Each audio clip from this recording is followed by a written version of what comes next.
ఆయన ఫోకస్ చేయండి మాట్లాడతారు.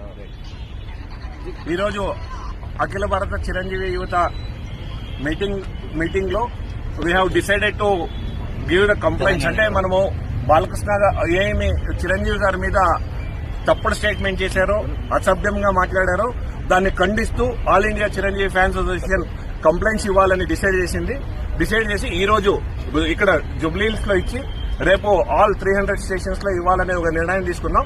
ఆ నిర్ణయం తెలుసుకున్న తర్వాత ఇమ్మీడియట్ గా మేము వెళ్తుంటే చిరంజీవి గారికి ఈ ఒక విచారం తెలుస్తేనే ఇమ్మీడియట్ గా చిరంజీవి గారు కాల్ చేసి ఇది మన సంస్కారం కాదు, ఇది మన కొద్దిది, మన అజిటేషన్ మనది ఉంది, మనం కాంగా వెళ్ళాలి అని చెప్పిన తర్వాత చిరంజీవి గారు పిలుపు మేరకు ఈ ఒక కంప్లైంట్ ని విత్డ్రా చేసుకుని ఇక్కడ వాపస్ వచ్చాం. ముందర ఏ వ్యక్తి కానీ చిరంజీవి గారి గురించి మాట్లాడితే చిరంజీవి గారు ఈరోజు ఆపారు కాబట్టి మేము ఆగాం, లేదంటే ఇది ఆగదు, ఇది ముందరకు తీసుకెళ్తాం. దీని వరకు ఈ రోజు ఆయన సంస్కారం మరొకసారి చిరంజీవి గారు తన సంస్కారాన్ని, తన మానవత్వవాదిని ఇంకొకసారి చూపించుకున్నారని చెప్తూ